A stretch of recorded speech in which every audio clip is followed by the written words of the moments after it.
अत्याचार्यश्च मध्यमा अस्मादयाचार्य पर्यन्तां वन्दे गुरु परम्पराम् अनर्पितचरेण चिराग करुणावतीर्ण कलौ समर्पयतो सउन्नत उज्ज्वल रसांस भक्ति श्रियं हरिपुराण शंकर दूती स्वदा हृदय स्कंदरे स्फुरतो श्री शचीनंदनम तुमस्तुं चैतन्याकृतिमति विमर्याद परमाद हृदय उदार्य वरयं ब्रजपति कुमारर्षयतुं विशुद्ध्यस्य प्रेमनाद मधुर पियसुलहरिं प्रदात चारणेभ्य परपदो नवद्वीप प्रकटम् आनंद लीलामय विग्रहाय दिव्य हेमाभ्य छवि सुंदराय तस्मये महाप्रेम रस प्रदायते चैतन्य चंद्राय नमो नमस्ते नमस्ते त्रिकाल सत्याय जगन्नाथ सुताय च सभृत्याय सपुत्राय सकलत्रयते नमो नमः ओम वरहाभिराभिरामं मृगमदतिलकं कुन्दलातन्त्रवण्डं पञ्जां पुङ्गकण्ठं स्मितशुभगमुखं साधरेण्यस्तवेणुं श्यामं शान्तं त्रिभङ्गं रविकरवसनभूषितं वैजयन्त्या वन्दे वृन्दावनयुवतिश्च शताभृत नमो ब्रह्मगोपालवेशम् रासरस विग्रहं राधिका ललिता परिवेष्टितौ माधव पंडित प्राणवल्लभ राधाकान्त सदा भजिमः श्रीराधां रासेश्वरीं रम्यां स्वर्णकुण्डलभूषितां नीलवस्त्रपरिधानां देवीं त्वं नमामि श्रीहरिप्रिये गौरचनरूपं मनोहरश्च कान्तिदेहं ताम्बूलसेवाप्रदये देवी ललिता देव्यै नमो नमः वृन्दावै तुलसीदेव्यै प्रिया वै केशवस्य च विष्णुभक्तिप्रदे देवी सत्यवत्यै नमो नमः जय रूप सनातन भट्ट रघुनाथ श्रीजीव गोपाल भट्ट दास रघुनाथ এই ছয় মশাই করি চরণ বন্দন যা হইতে বিঘ্ন নাশাই অভীষ্ট পুরাণ এই ছয় মশাই যার মই তার দাস তা সবার পদরেণু মোর পঞ্চগ্রাস তাদের চরণ সেবী ভক্ত শনিবার জনমে জনমে হয় আমার এই অভিলাষ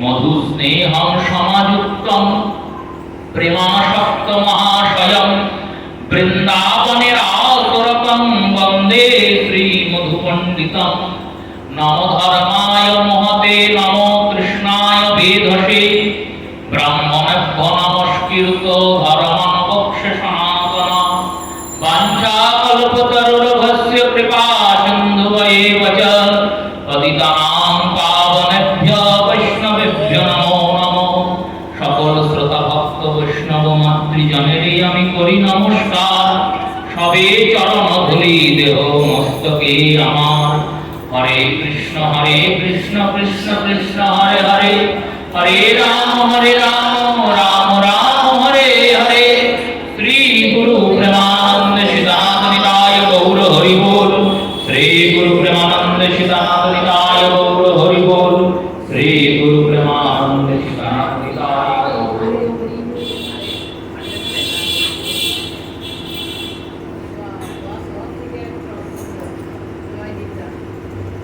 উজ্জ্বল করণ গৌর বড় দেহম উজ্জ্বল করণ গৌর বড় দেহম বিকশিত নিরবধি মানবী দেহম ত্রিভুবন পাবন কৃপয় দেশম ত্বং প্রণমামি চ শ্রী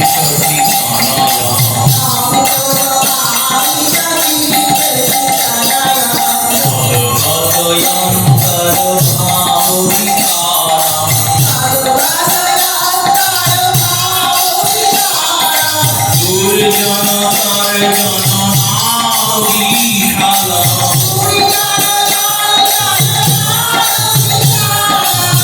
অভয় ভঞ্জন কারণ করুণা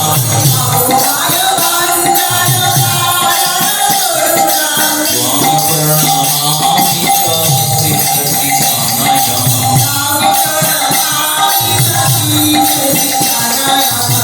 করুণাম্বরধর চারুগোপলং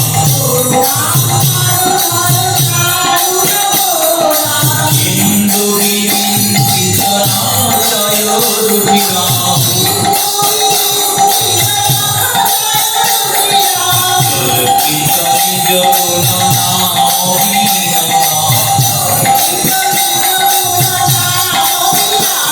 ত্বং প্রণমামি চ ত্রিসতিতনয়ং বিগলিত নয়ন কমল জলধারা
ভূষণ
देवीं सरस्वतीं व्यासं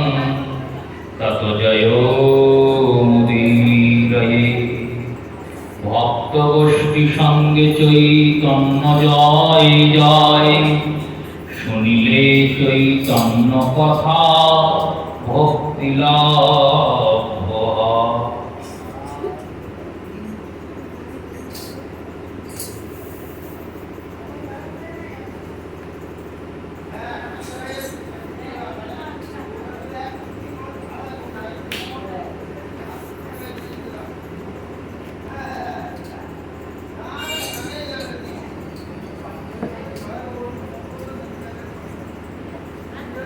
अतः श्री चैतन्य भागवत आदि खंडो प्रथमाध्याय।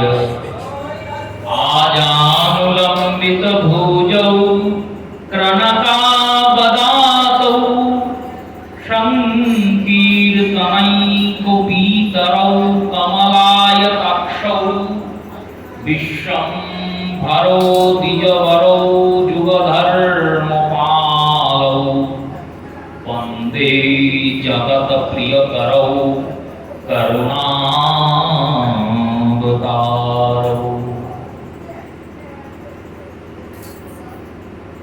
कलियुग पावन अवतार राधा कृष्ण मिलित तनु श्री श्री श्रीमन महाप्रभु शुभ आविर्भाव तिथि उपलक्षे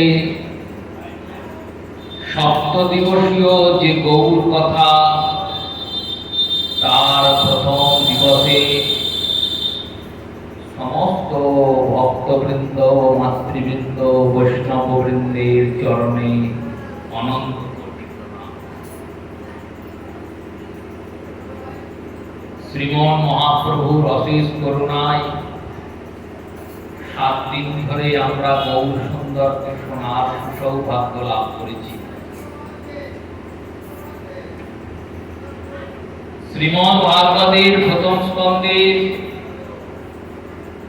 श्री परीक्षित राजन যখন কলিযুগকে শাসন করতে গেলেন, কলিযুগ তার নিজ পরিচয় নিজের যুগের আচার আচরণ সম্বন্ধে রাজনকে জানালেন। শুনলেন রাজন, শোনার পর বললেন, দেখো তোমার মধ্যে তো কোনো ভালো গুণ নাই, তোমার মধ্যে তো সবটাই খারাপ হবে। সত্য ত্রেতা দাপর এই 3 যুগে ভালো আর খারাপের মিশ্রিত অবস্থান ছিল। এই তোমার যুগে তো এমনিতেই মানুষ মনুষ্যত্ব হারিয়ে ফেলবে। চিন্তা করো, যে মনুষ্য দেহটাকে সৃষ্টি করার জন্য ভগবান ব্রহ্মার দ্বারা 10 বার সৃষ্টি করলেন, তারপরে মনুষ্য সৃষ্টি হল। ব্রহ্মাকে এত খাটতে হয়েছে এই মনুষ্য শরীরটা সৃষ্টি করতে। যে শরীরটির এমন ভাবে ভগবান সৃষ্টি করিয়েছেন যে শরীরের দ্বারা ভগবানকে পাওয়া যাবে। ভগবান ভজন করে এই নর শরীরের দ্বারাই ভগবানকে পাওয়া যাবে, অন্য কোনো শরীরে পাওয়া যাবে না। আবার 10 জন্ম ঘুরতে হবে না, এক জন্মেই পাওয়া যাবে। এই জন্মেই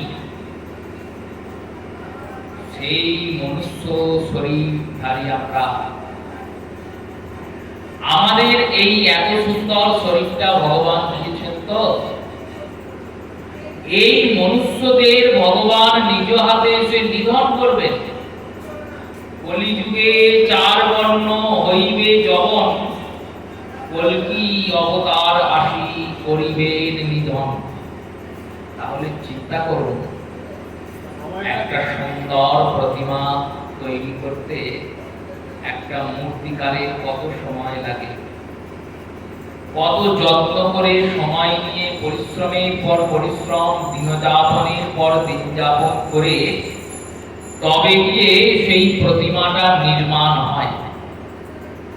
আর সেই প্রতিমার মধ্যে এমন দোষের গুণাবলী ধরেছে, এমন ভাবে প্রতিমাটায় উই ধরে গেছে, ঘুম ধরে গেছে, যে মূর্তিকার শেষমেশ বাধ্য হচ্ছে প্রতিমাটাকে ভেঙে ফেলতে।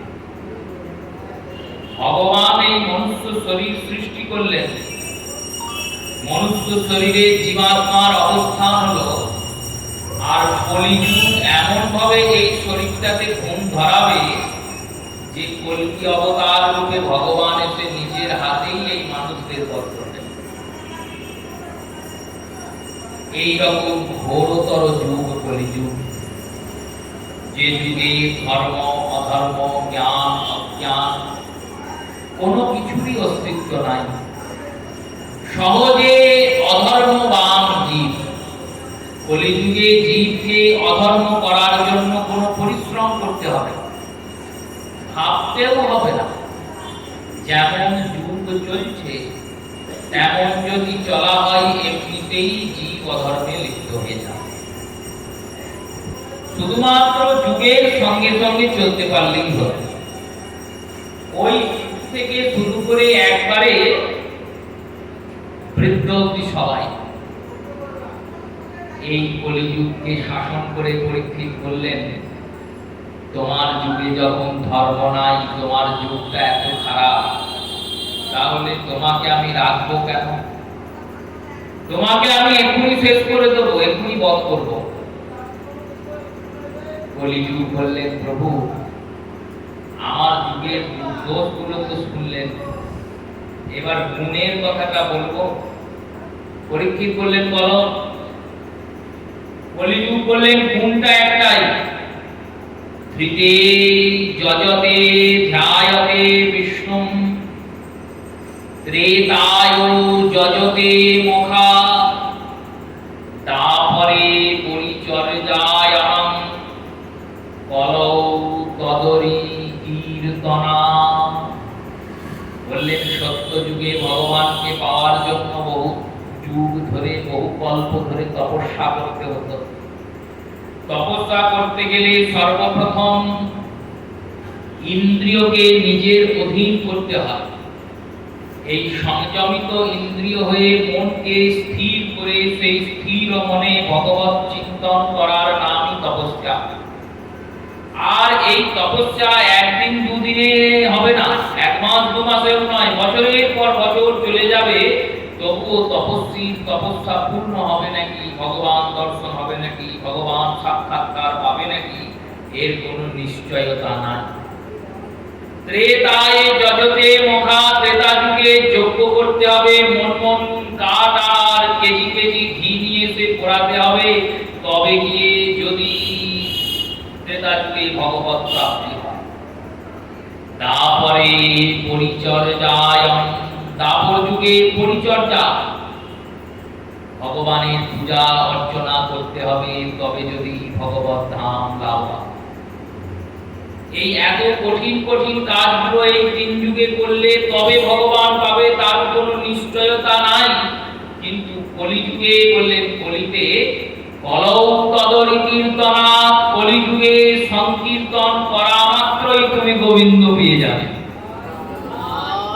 যজ্ঞ করতে হবে না, তপস্যা করতে হবে না, ধ্যান করতে হবে না, পূজা অর্চনা করতে হবে না, বলো কিছু করতে হবে না, শুধু ভগবানের নামকে আশ্রয় করলেই কলিযুগে জীব উদ্ধার হয়ে যাবে।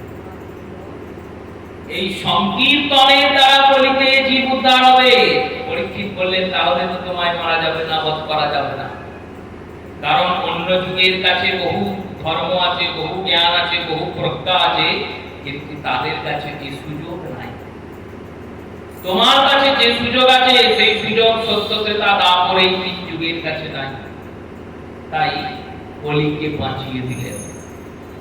মহাজন বলছেন, দেখো এক পিতা বাণিজ্য করতে চলল, এবার তার চারজন সন্তান, আর এই চারজন সন্তানকে ডাকলেন আর ডেকে বললেন, সংবাদ বাণিজ্যে চললাম, 12 বছর 13 বছর পর ফিরবো, কবে ফিরবো জানা নাই। সেই বাণিজ্য থেকে যে আদৌ ফিরবো নাকি তারও নিশ্চয়তা নাই। তখনকার দিন তো নদী নদ পেরিয়ে যেতে হবে, সমুদ্র পেরিয়ে যেতে হবে, জাহাজ আসবে না, ডুববে না, বাঁচবো না মরবো। তোরা আমার চার সন্তান, সন্তানের এ লালন পালন করা, ভরণ পোষণ করা পিতার কর্তব্য। তাই তোদের 4 জনকে সমান ভাগে টাকা দিয়ে গেলাম। 100টা করে স্বর্ণ মুদ্রা নিয়ে সেই স্বর্ণ মুদ্রার 4টে ভাগ করে 25টা স্বর্ণ মুদ্রা বড়কে, 25টা মধ্যমকে, 25টা তারপরেরকে আর 25টা ছোটকে দিলেন। 4 ভাগে টাকা সমান ভাগে ভাগ করে দিয়ে বললেন, যদি ফিরি তাহলে পয়সা ফেরত লাগবে না, যে দিয়ে গেলাম ফেরত চাইবো তা নয়। এই টাকাটা নিয়ে তোমরা চলো, বাড়িও, সম্পত্তি করো, যা করবার করো, রাখলে রেখো, শেষ করলে করো। এই টাকাটার হিসাব চাইবো না, এসে শুধু জানতে চাইবো যে টাকাটা তোমরা কি করলে, বাড়লো না কম, কোথায় খরচা করলে জানার দরকার নেই। রেখো, যদি ফিরি আর কিছু পাবে, আর যদি না ফিরি জানবে পিতা এটাই শেষ, দিয়ে গেলেন, এরপর আর কিছু পাবে না। চলে গেলেন বাণিজ্য করতে পিতা। 12-13 বছর পর ফিরে এসছেন প্রচুর ধন সম্পত্তি নিয়ে, জাহাজ ভর্তি করে সেই ধন সম্পত্তি নিয়ে এসে রাখলেন। আর সেই ধন সম্পত্তি রক্ষা করার পর পিতা দুপুরে খাওয়া দাওয়া করে বসেছেন। গিন্নিকে বলছেন, আমার 4 ছেলেকে ডাকো। গিন্নি বলছেন, তারা কি এক জায়গায় আছে যে ডাকবো? তারা তো এখন 4 জন 4 জায়গায় থাকে, আপনি অপেক্ষা করুন, বিকাল অবধি খবর যাবে তারা সব আসবে। 4 জন এলেন। প্রথমে বড় ছেলে এসে প্রণাম করেছে বাবাকে। দেখছেন বাবা তাকিয়ে আবাদ মস্তক, বড় ছেলের অবস্থা, বেশভূষা, পোশাক আশাক খুব দামি দামি করে, দেখে মনে হচ্ছে ধনধান্যে, সম্পত্তিতে, প্রতিপত্তিতে ভালোই বেশ পুষ্ট হয়েছে। জিজ্ঞাসা করলেন, আমি যে 25টা স্বর্ণ মুদ্রা দিয়েছিলাম, সেই স্বর্ণ মুদ্রা দ্বারা তুমি কি ব্যবসা বাণিজ্য করেছো?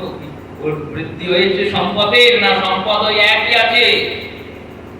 বড় ছেলে বললেন, পিতা ওটা তো আশীর্বাদ স্বরূপ সম্পদ। আমি এত সম্পত্তি করেছি যে আমি যদি এখনই মরে যাই, আমার 7 পুরুষ বসে বসে খাবে। পিতা বললেন, বাহ, বাপের বেটা কত কাজ করেছে।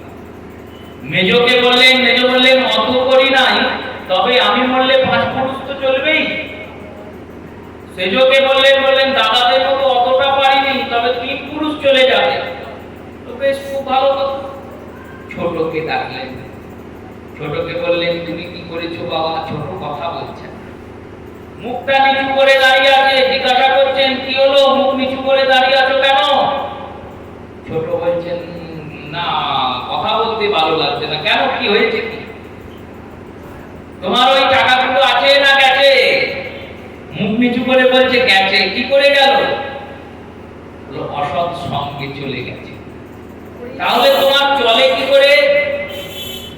চলে, এর বাড়ি ওর বাড়ি যাই, দরজায় গিয়ে দাঁড়াই, গিয়ে বলি, যদি দুটো ভিক্ষা দাও, যদি কারোর কৃপা হয়, দয়া হয়, ভিক্ষা দেয়, তাহলে সেদিন খেতে পাই, যেদিন ভিক্ষা দেয় না খেতে পাই না। শুনে বাবার খুব দুঃখ, খুব কষ্ট হয়েছে। বাবা বড় মেজো সেজোকে বলছেন, তোদের তো অনেক টাকা, তোরা কিছু কিছু করে দে ছোটকে, তাহলে তো ছোট খানিক হবে, উপকার হয়, একটু দাঁড়াতে পারবে, একটু জীবনটা চলবে। পিতাকে 3 ভাই বলছেন, দেখুন পিতা, আপনি তো কাউকে বেশি দেননি, কম দেননি, সমান দিয়েছিলেন।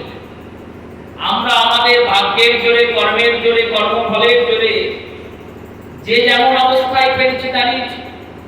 ওকেও সমান দিয়েছিলেন, ও হারিয়ে ফেলেছে। ফুটো পাত্রে কি আর জল ধরে? পাত্রে জল ধরে, কিন্তু ফুটো পাত্রে জল ধরে? ধরে না।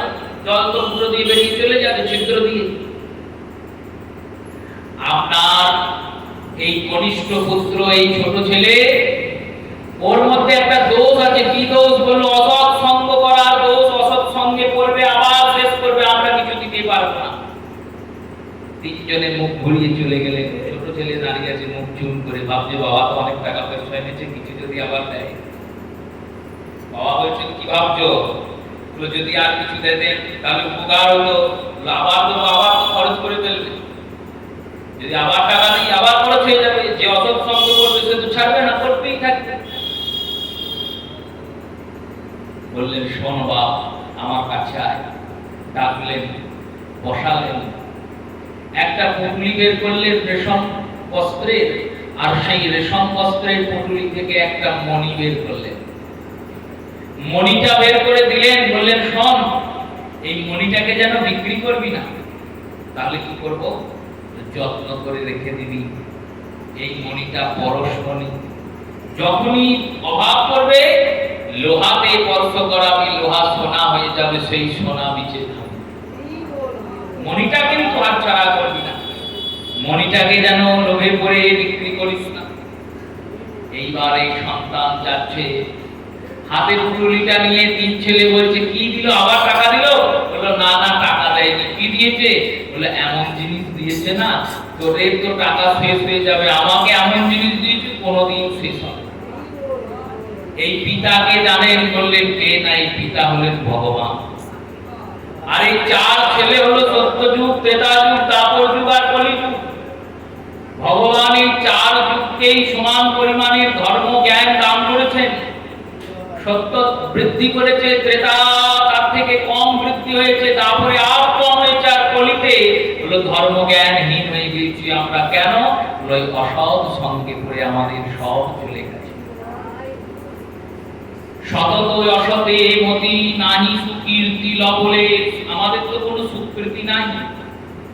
যদি সুকৃতি থাকতো তাহলে কি কলিযুগে জন্মাতাম? তাহলে তো কবেই ভগবত ধাম পেয়ে যেতাম। সত্য, ত্রেতা, দ্বাপর তিন যুগ পৃথিবীর বুকে গেছে, ওই তিন যুগেই তো আমাদের উদ্ধার হয়ে যেত। কই হলাম না তো, পড়ে থাকলাম। তাই মহাজন বলছেন, নাহি সুকীর্তি লবলে।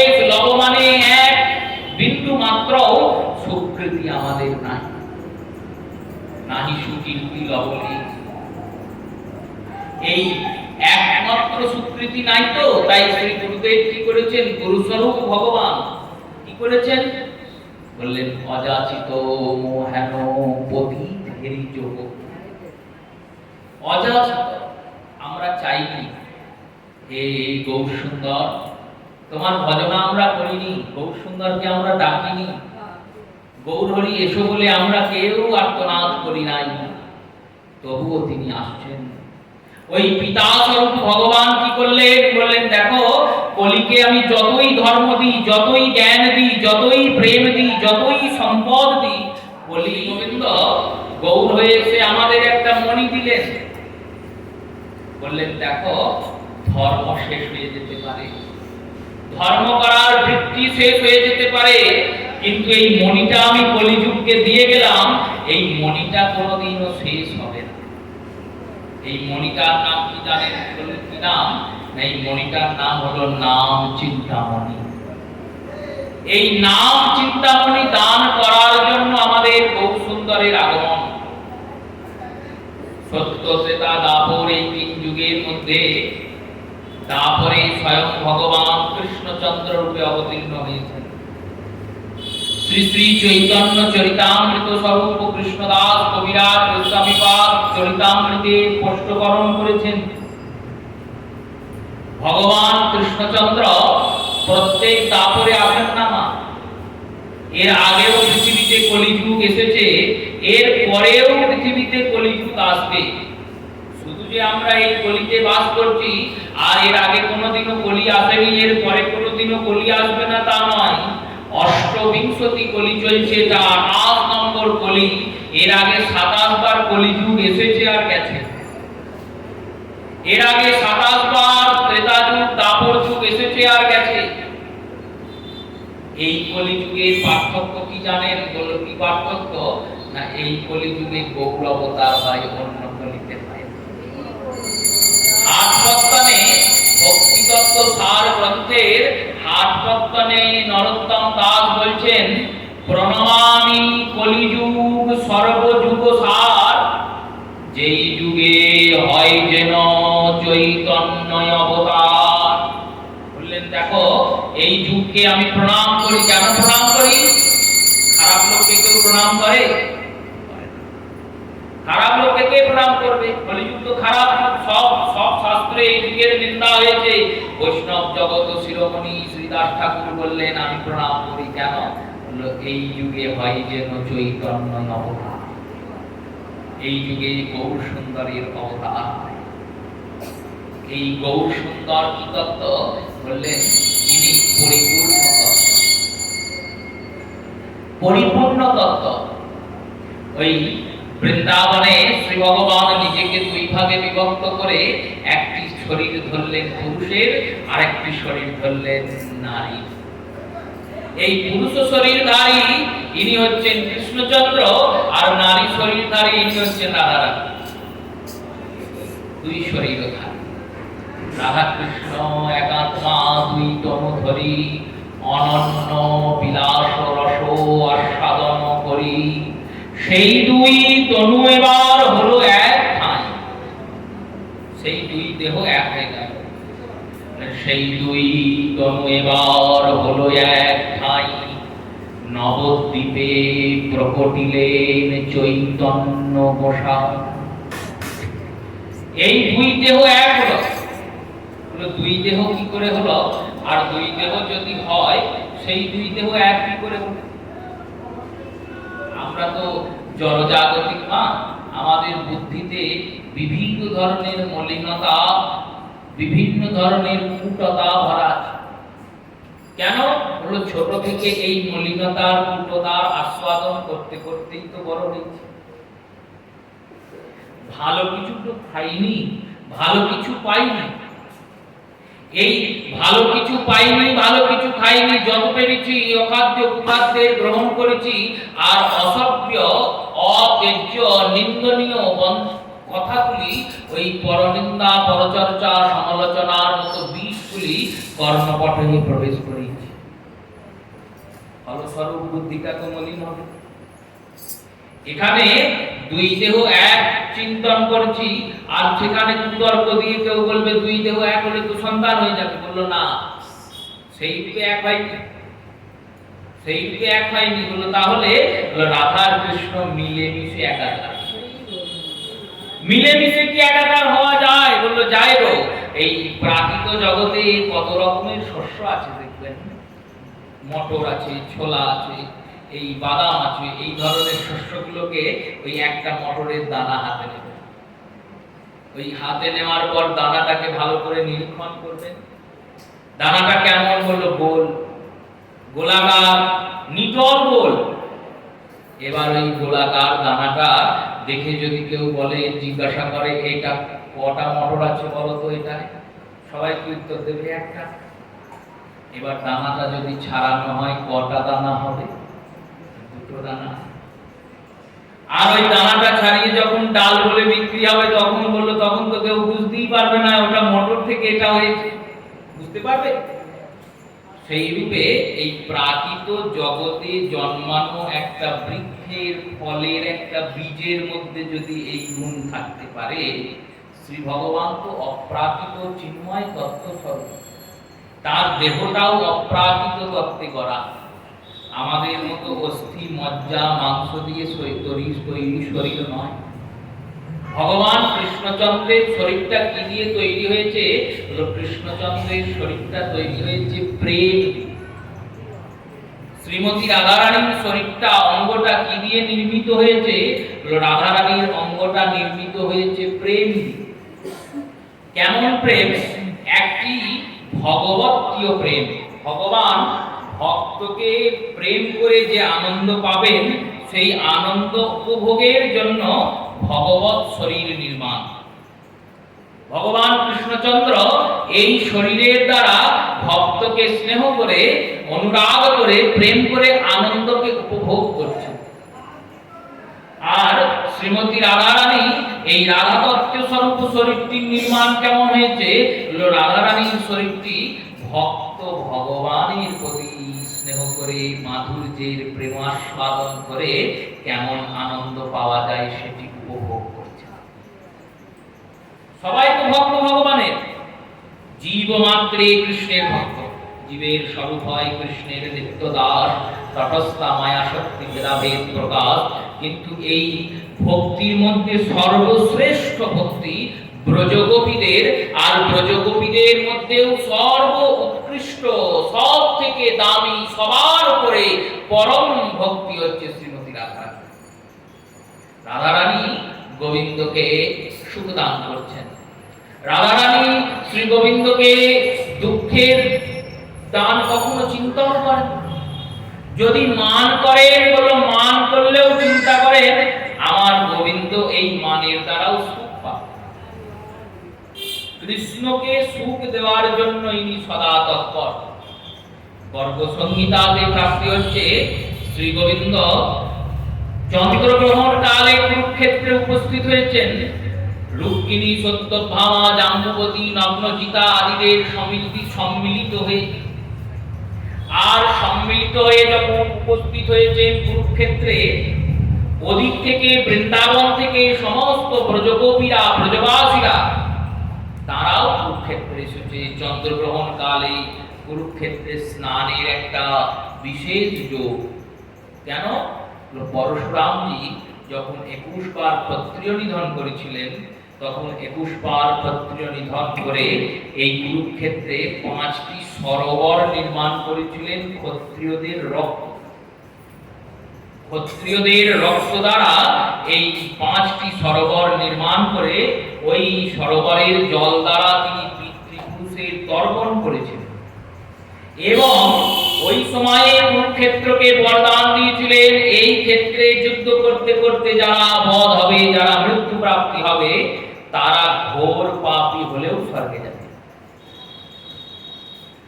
আর বললেন, আর বর দিয়েছিলেন এই কুরুক্ষেত্রে যারা এসে চন্দ্রগ্রহণ কালে স্নান করবে তারা 10 অশ্বমেধ যজ্ঞের সমান পুণ্য লাভ। এই কারণে কুরুক্ষেত্রে চন্দ্রগ্রহণে স্নানের যোগ হয়। কুম্ভের মেলার মতো বসে, এখনো বসে কুরুক্ষেত্র।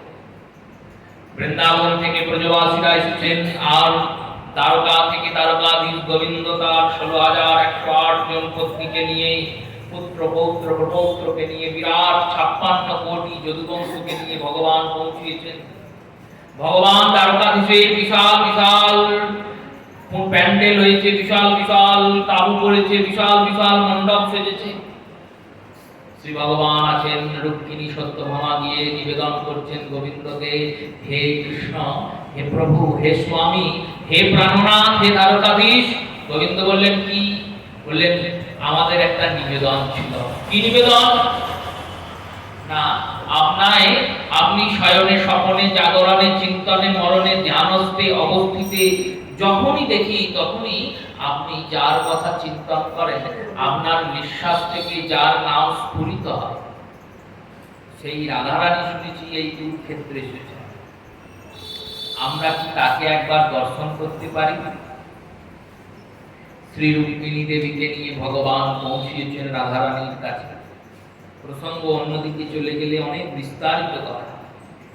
গিয়ে পৌঁছিয়েছেন, শ্রীমতী রুক্মিণী দেবীর হাতটিকে নিয়েছেন, আর হাতটিকে নিয়ে নিজের হাতে ধরেছেন, আর ধরে বলছেন, শোনো বোন রুক্মিণী, আমি কৃষ্ণকে দিয়েছি তো তোমার হাতে, তোমরা কৃষ্ণকে যত্ন করো।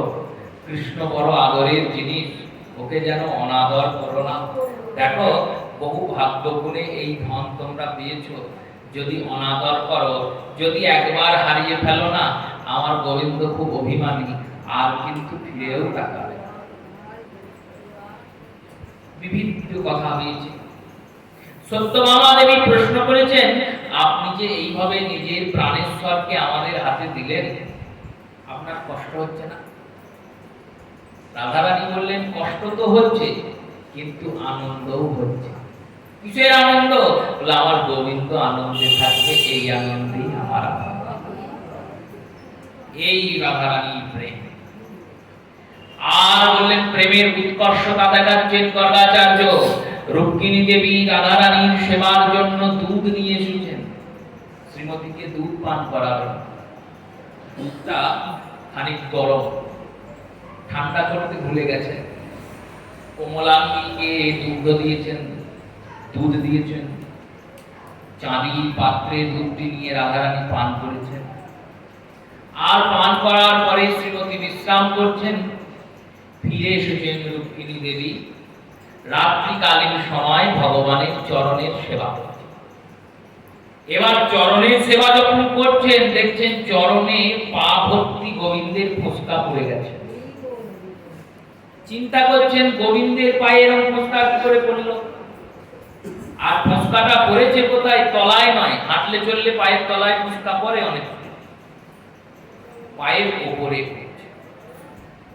কেমন ফোসকা পড়েছে? যেমন পুরলে ফোসকা পড়ে, জ্বললে ফোসকা পড়ে, তেমন। গোবিন্দকে বলছেন, প্রভু তোমার চরণে এরকম ফোসকা কি করে পড়লো?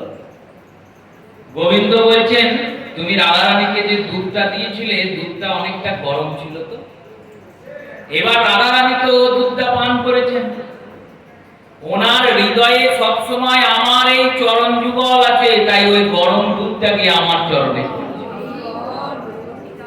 আর গরম দুধটাকে আমার চরণে পড়ার জন্য আমার পায়ে ফোসকা পড়েছে। এইরকম শ্রী ভগবান রাধারানীর অপ্রাকৃততা। ভগবান চিন্তন করছেন বসে বসে ব্রজে, কৈছন রাধা প্রেমা, কৈছন মধুরিমা, কৈছন সুখতিহ ভোর, এতিন বাঞ্ছিত ধন ব্রজে না হইল পুরন, না পাইয়া ভাবিয়েন। রাধারানীর প্রেম কেমন, রাধারানীর প্রেমের সুখটা কেমন, আর রাধারানীর প্রেমের আনন্দটাই বা কেমন। জগতে মানুষ তাকেই ভালোবাসে যে তাকে আনন্দ দান করতে পারে। যে কষ্ট দান করে তাকে কেউ ভালোবাসবে? বাসবে না। শিক্ষকরা যখন আমাদের ছোটবেলায় পড়াশোনা করাতেন, খুব শাসন করতেন, দণ্ড দিতেন, তখন আমাদেরকে যদি জিজ্ঞাসা করা হতো যে মাস্টার মশাই কেমন মানুষ, বলো ভালো লোক নয়। কেন? খুব মারে। মা বাবা যখন সন্তানকে খুব বকে মারে, তখন সন্তান ভাবে আমার মায়ের মতো ভালো খারাপ কেউ নাই, বাবার মতো খারাপ কেউ নাই। যখন তাদের ঠিক স্থানে গিয়ে তারা উপনীত হয়, তখন বুঝতে পারে যে ওই সময় যদি না মারতো, না বকতো, তাহলে আমি এরকম তৈরি হতাম। উপলব্ধি হয়নি। কেন এরকম করে? বলো জীবের এটা স্বরূপ। জীব যেখানে আনন্দ পাবে তাকে ভালো লাগবে, যার কাছ থেকে আনন্দ পাবে না তাকে ভালো লাগবে না। যে আমাদের সুখ দেবে তাকে আমাদের ভালো লাগবে, যে সুখ দেবে না বলো তাকে কোনোদিন ভালোবাসতে পারবো না। দুঃখ দিলে ভালোবাসতে পারবো না।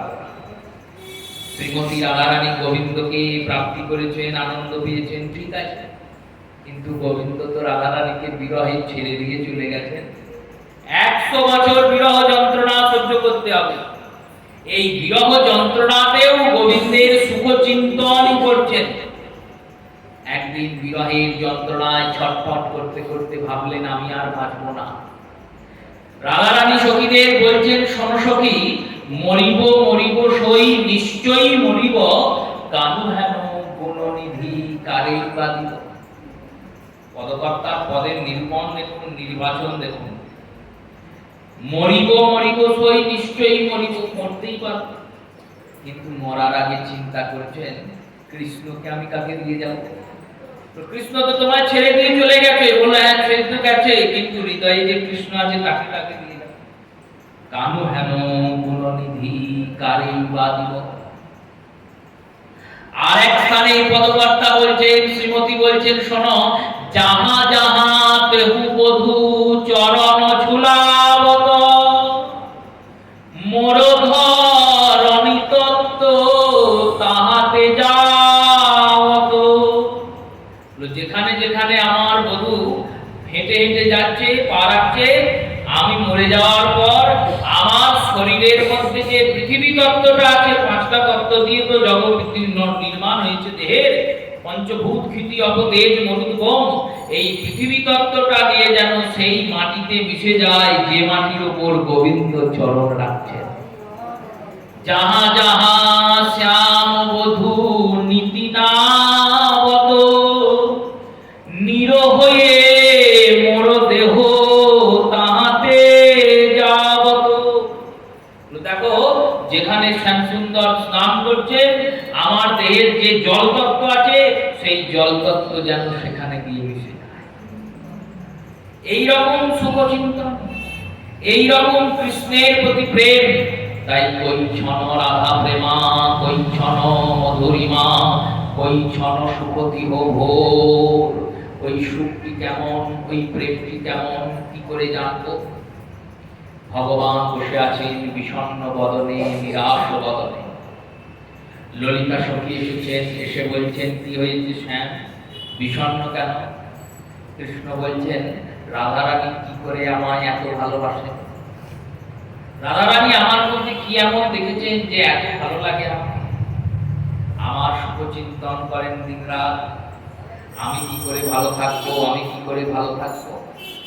কি এমন পেয়েছেন আমার মধ্যে? আমি তো তাকে দুঃখ ছাড়া আর কিছু দিই নাই। তিনি কাঁদছেন। উদ্ধবজি গিয়েছেন, জিজ্ঞাসা করছেন, তুমি যে কাঁদছো, যে তোমায় কাঁদাচ্ছে তার কথা কেন ভাবছো?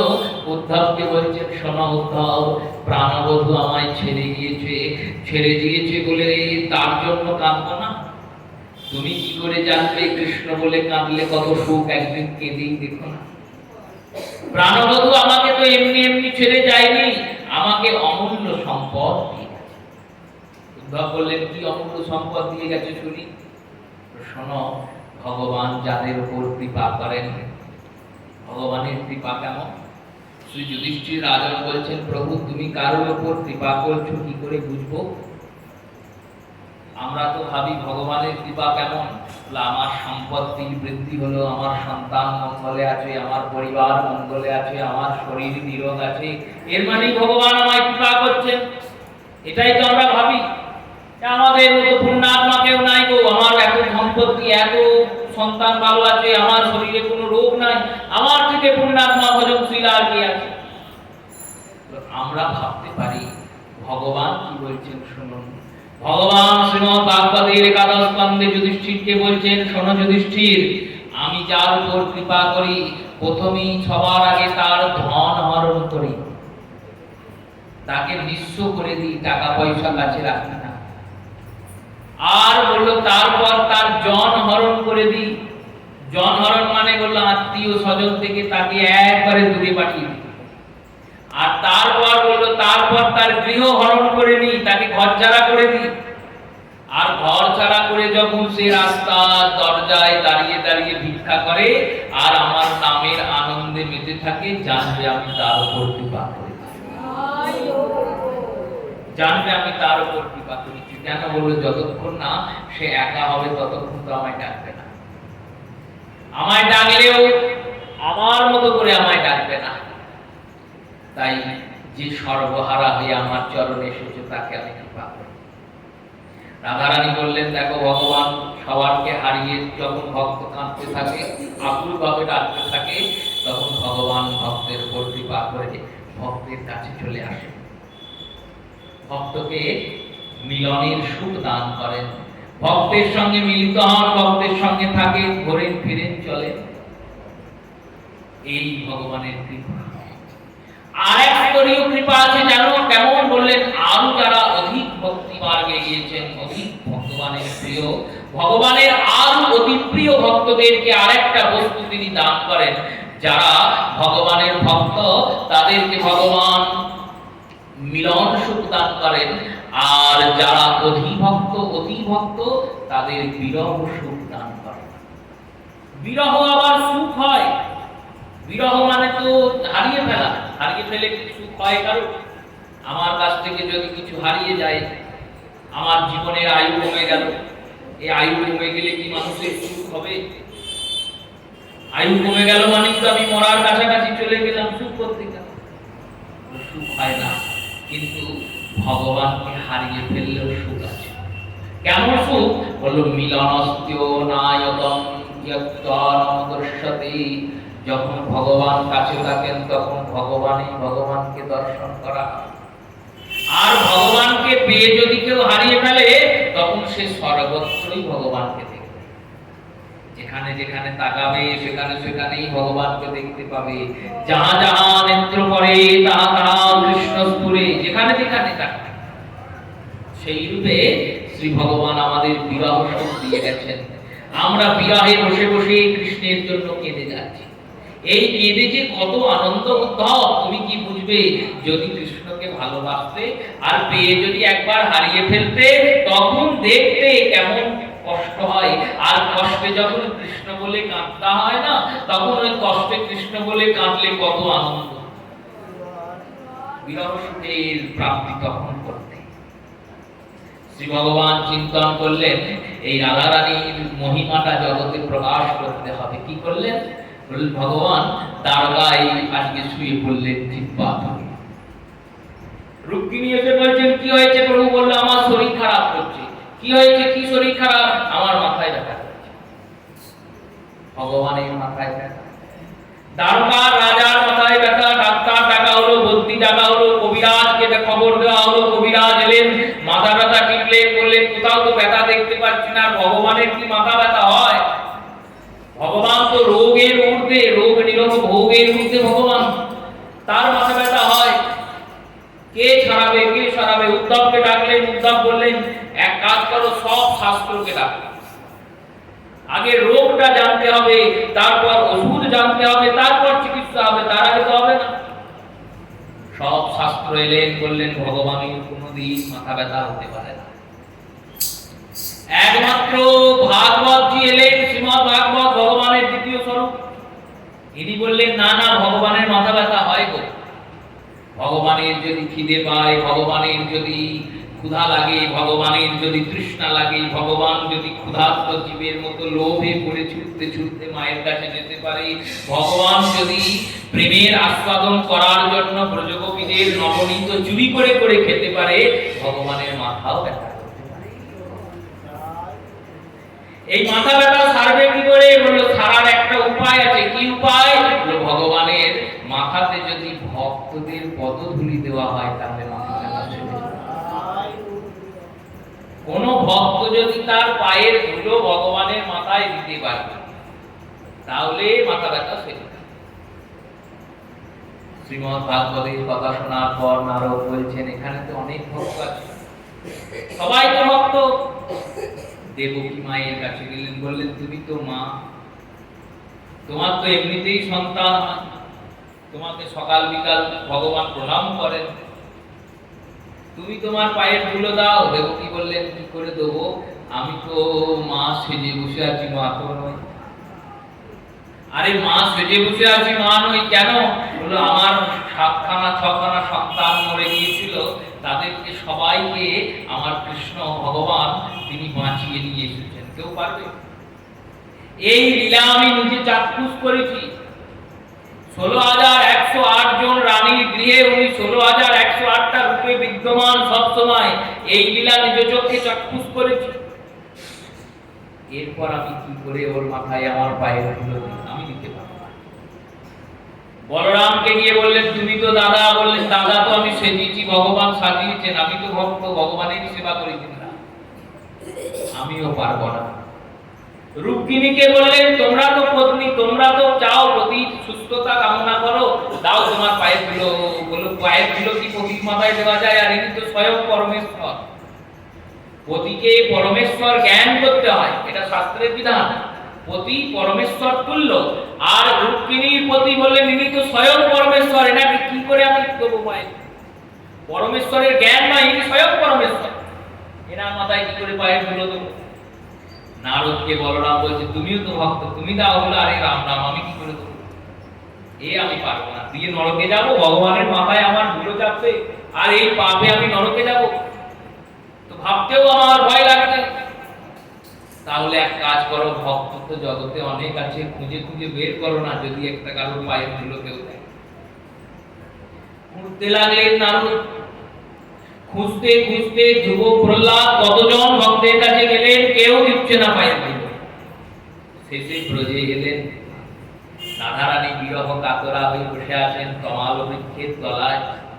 তমালকে দেখছেন আর নয়ন থেকে অশ্রুধারা পাতিত হচ্ছে।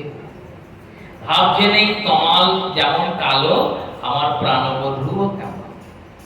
সখীদের বলছেন শোন সখী, যখন আমি মরে যাব, না পোড়াইও রাই অঙ্গ, না ভাসাইও জলে, আমার অঙ্গটা যেন পুড়িয়ে দিও না, আমার এই অঙ্গটা যেন জলে ভাসিয়ে দিও না।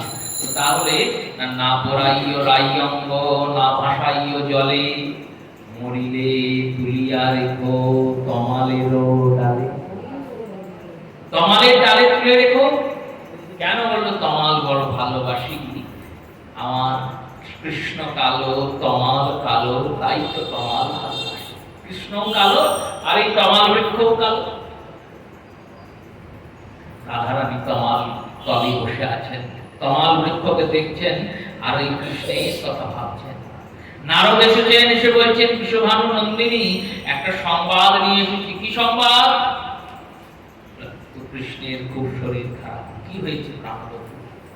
কি হয়েছে? শ্যামসুন্দরের মাথায় ব্যথা, কি করে সারবে? যদি কোনো ভক্ত তার পায়ের ধুলো দেয়, সেই পায়ের ধুলো যদি গোবিন্দের মস্তকে নেয়, তাহলে মাথা ব্যথা সেরে যাবে। কথা শুনলেন, নারদকে বললেন তুমি একটু দাঁড়াও।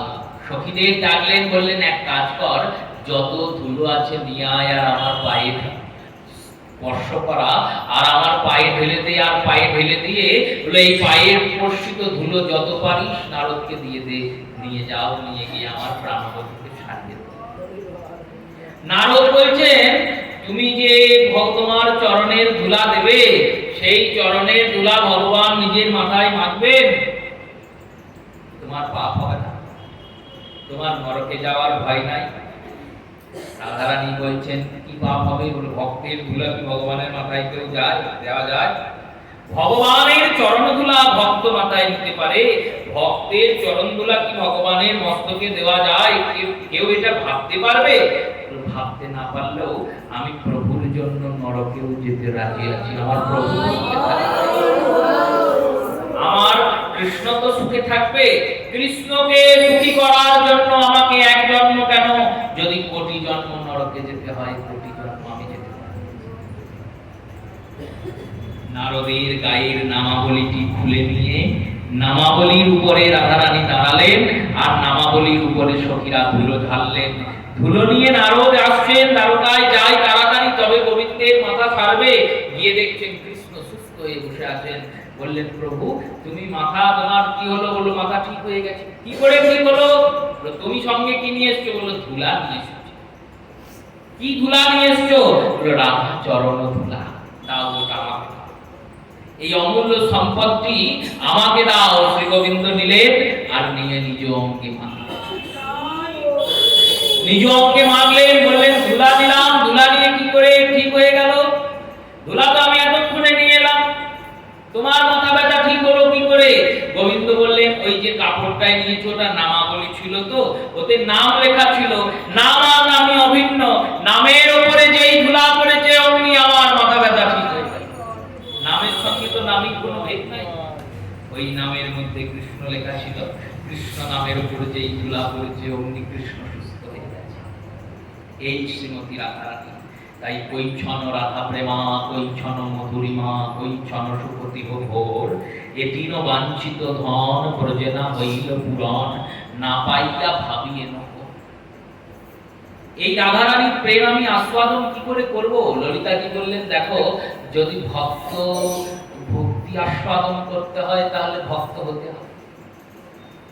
যদি রসগোল্লা কতটা মিষ্টি এটা জানতে হয় তাহলে রসগোল্লা খেতে হয়। সেই রূপে রাধারানী কেমন করে তোমায় প্রেম করে এটা যদি তোমাকে আস্বাদন করতে হয় তাহলে রাধারানী হতে হবে। এই রাধারানী কি করে হব? এক কাজ করো, রাধারানীর চরণে গিয়ে যাচনা করো। কি যাচনা করব? বললেন রাধারানীর চরণে গিয়ে যাচনা করো, হে রাধে আমাকে তোমার মতো সাজিয়ে দাও।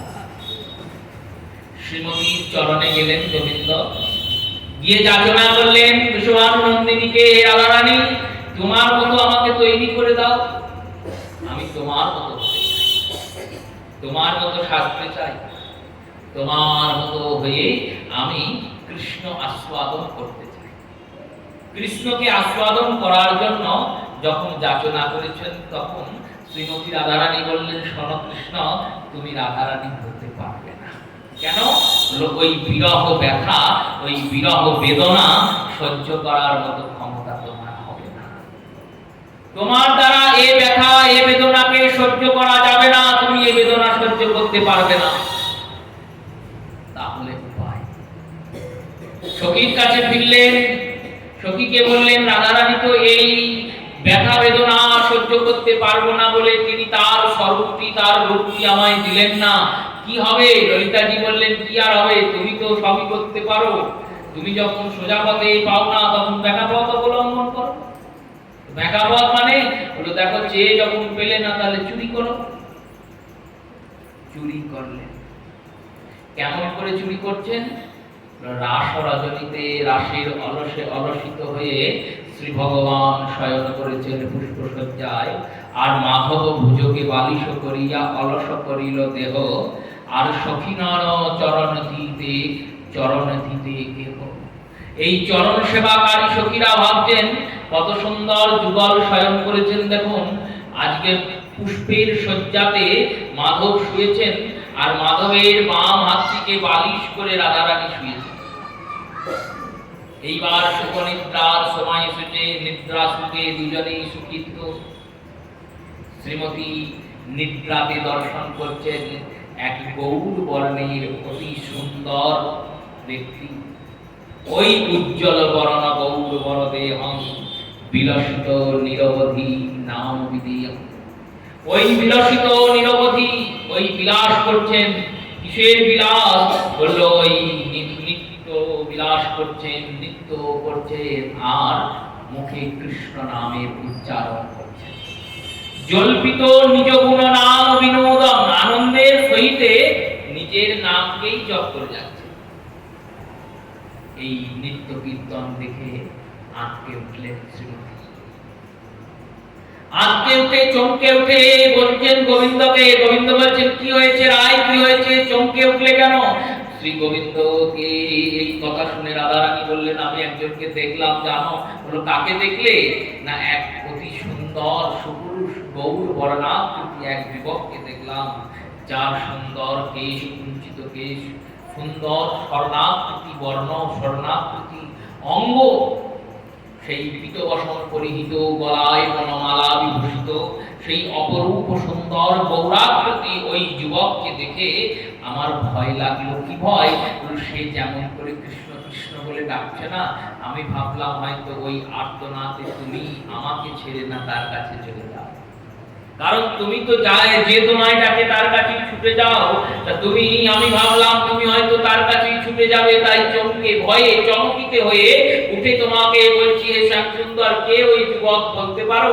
শ্যাম বললেন শোনো রাই, ওই যুবক স্বয়ং আমি। তুমি তো শ্যাম বর্ণের। বলে শ্যাম বর্ণের কিন্তু গৌর বর্ণের। কখন হবে? বললো যখন কলিযুগ আসবে, ওই কলিযুগে আমি গৌর বর্ণের হয়ে যাব। কেমন করে গৌর বর্ণের হব? বললো এই রাধা ভাব কান্তি ধরি, রাধা প্রেমা গুরু করি, কৈছন রাধা প্রেমা, কৈছন মধুরিমা, কৈছন সুখতি ভোর, এদিন বাঞ্ছিত ধন ব্রজে না হইল পুরাণ, না পাইয়া ভাবিয়েন ওর। তখন ভাবিয়া মনে শ্রী রাধার স্বরূপ বিনে এ বাঞ্ছা পূর্ণ কভু নয়। তখন ভাবলাম মনে মনে কি না, রাধার স্বরূপ বিনে এ বাঞ্ছা পূর্ণ হবে না। তাই রাধা ভাব কান্তি ধরি, রাধা রানীর ভাবটিকে কান্তি ধারণ করলেন, ওই শ্রীমতীর রূপটিকে চুরি করলেন। চুরি করে নিজের অঙ্গে মাখলেন, আর যেই না অঙ্গে মেখেছেন অমনি সেই কৃষ্ণ বর্ণের গোবিন্দ তিনি গৌর হয়ে গেছেন, গৌর হয়ে গেছেন। আর সেই রাধা ভাব কান্তি ধরি, রাধা প্রেমা গুরু করি, রাধা রানীর প্রেমটিকে গুরু করে, রাধা রানীর প্রেমটিকে হৃদয়ে ধারণ করে প্রভু আগমন করছেন। কোথায়? নদিয়াতে হইনু উদয়, নদিয়াতে উদিত হচ্ছে। শ্রী বৃন্দাবন দাস ঠাকুর কলিযুগের বেদব্যাস, তিনি গ্রন্থ রচনা করছেন চৈতন্য ভাগবত, গৌর কথা, চৈতন্য ভাগবত, চৈতন্য চরিতামৃত, চৈতন্য মঙ্গল, এই তিন গ্রন্থের সংকলনই চলে। তদমধ্যে চরিতামৃতকে স্পর্শ করা হয় মাত্র। কেন বললেন? এটি তত্ত্ব ভিত্তিক গ্রন্থ। এই তত্ত্বভিত্তিক চরিতামৃতের বর্ণনা 7 দিনে করা সম্ভব নয়।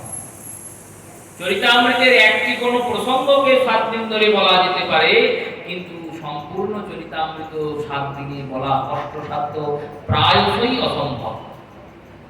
গৌর কথা, গৌর লীলার আস্বাদন শুরু করছেন। বৃন্দাবন দাস ঠাকুর বললেন, দেখো এই গ্রন্থটি যার, তার পরিচয়টি আগে শোনো। আজানুলম্বিত ভুজৌ, এই গ্রন্থের আদ্যক্ষর, প্রথম অক্ষর শব্দটি বসিয়েছেন আ। আজানুলম্বিত ভুজৌ, আ শব্দ দিয়ে গ্রন্থ শুরু করলেন কেন? বললেন মঙ্গল সূচক। বর্ণমালার দ্বিতীয় বর্ণ এটি। আমাদের বর্ণমালা, সংস্কৃত বর্ণমালা, বাংলা বর্ণমালার প্রথম বর্ণ অ, দ্বিতীয় বর্ণ আ। এই আ শব্দ থেকে প্রথম যে ধাতু নিষ্পত্তি হয়েছে, সেই ধাতুটির নাম আরতি। আরতি মানে কি? বললেন আরতি মানে আকুলতা। তাই গৌর চরণে যাতে আকুলতা বাড়ে, সেই জন্য এই গ্রন্থের প্রথম শব্দ হলো আ। এই গ্রন্থের বর্ণনা দিচ্ছেন, মহাপ্রভুর রূপ বলছেন। দেখো, প্রভুর রূপ হয় মস্তক থেকে বদন, চরণ বলা হয়, বা চরণ থেকে মস্তক বলা হয়। তিনি প্রথমেই বললেন আজানুলম্বিত ভুজৌ। প্রথমেই বলে দিলেন মহাপ্রভুর হাত দুটো কেমন না আজানুলম্বিত। কৃষ্ণচন্দ্রের হাত কি আজানুলম্বিত নয়? বললেন হ্যাঁ, কিন্তু তিনি তো হাতে বাঁশি বাজান। এবার যে হাত দিয়ে বাঁশি বাজাচ্ছে, সেই হাতে তো আর অন্য কাজ করতে পারবে না, দুটো হাত তো বাঁশি বাজাতে ব্যস্ত। মহাপ্রভু তো বাঁশিও বাজায় না, কিছুই করেন না, না ধনুষ বাণ নিয়ে দাঁড়িয়ে আছেন, তীর ধনুক মারবেন রামচন্দ্রের মতো, আর না বাঁশি বাজাবেন কৃষ্ণচন্দ্রের মতো। তিনি আজানুলম্বিত হয়ে দাঁড়িয়ে আছেন, হাত দুটিকে প্রসার করে। কেন আজানুলম্বিত? দেখো, এই কলিযুগে আমরা সব ভব সংসারে ডুবে আছি, চোরাবালিতে ডুবে আছি। তো চোরাবালিতে যখন কেউ ডুবে, তখন যত হাত পা চালায় তত ধসতে থাকে। সেই রূপে এই কলিভব রূপে আমরা এমন করে বিষয়ের বিষে চুবে আছি যে আমরা কিছুতেই উঠতে পারছি না, কিছুতেই বিষয় বন্ধন ছিন্ন করতে পারছি না, কিছুতেই বিষয়কে নিবৃত করতে পারছি না। লোক করতে হবে না, শুধু ডাকলেই হবে, শুধু ডাকলেই হবে। প্রভু কি করবেন? প্রভু তার ওই বড় বড় হাত দিয়ে আমাদের টেনে টেনে তুলবেন। তাই আজানুলম্বিত ভুজৌ কনকাবদাত। অঙ্গাকৃতি কেমন? বললেন কনকাবদাত, কাঞ্চন বর্ণের, সোনার মতো রং। এই সোনার মতো রং, এই সোনার মতো রংটি কেমন? সোনার মতো রংটি এমনই যে আমাদের হৃদয় অন্ধকার গুহার মধ্যে যখন গৌর সুন্দর উদিত হন, তখন গৌর সুন্দরের স্বর্ণ দুটিতে আমাদের হৃদয় অন্ধকারের যত অন্ধকার সব দূরে চলে যায়। আজানুলম্বিত ভুজৌ কনকাবদাত। শোনো, এবারে না আসল পরিচয় বলি। সংকীর্তনৌ পিতরৌ, এটা মহাপ্রভুর আদি পরিচয়। বললেন ইনি পিতা। কার পিতা জানো? কার পিতা? জগৎ পিতা নয়। জগৎ পিতা তো ইনি প্রথম থেকে। তমেব পি মাতা চ পিতা তমেব, তমেব বন্ধু চ সখা তমেব, তমেব সর্বং মম দেব দেব। তিনি তো জগতের পিতামাতা প্রথম থেকে। ইনি এই কলিযুগে একটি নতুন সন্তানকে জন্ম দিয়েছেন। কলিযুগে ইনি এক সন্তানের পিতা হয়েছেন। মহাপ্রভু সন্তান কে? ও শোনো, সন্তানটিকে কে? সংকীর্তনায় পিতরৌ। ইনি সংকীর্তনের পিতা। এই সংকীর্তন, কীর্তন নবদা ভক্তির দ্বিতীয় অঙ্গ। শ্রবণম কীর্তনম শ্রী বিষ্ণু স্মরণম। কীর্তন শব্দের অর্থ কি? বলে কীর্তিশ্চ বর্ণম অতঃ কীর্তনম। কীর্তির বর্ণনা, তার নামই কীর্তন। এই কীর্তির বর্ণনা বলেই ভাগবত সন্দর্ভে শ্রীজীব গোস্বামী পাদ পরীক্ষিতকে শ্রবণের আচার্য বলেছেন, আর সুখদেবকে কীর্তনের আচার্য বলেছেন। শ্রবণশ্চ পরীক্ষিত কীর্তনশ্চ সুখ। এই কীর্তন করেছেন শ্রী সুখদেব। সুখদেব গোস্বামী পাদ কীর্তন করেছেন মানে 7 দিন ধরে হরি কথা বলেছেন। এই হরি কথা যা বলা হচ্ছে, বললো এটাও কীর্তন হচ্ছে।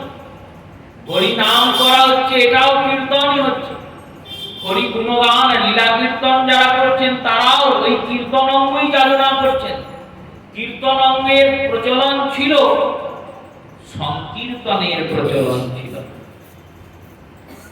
কীর্তনের প্রচলন তো ছিল।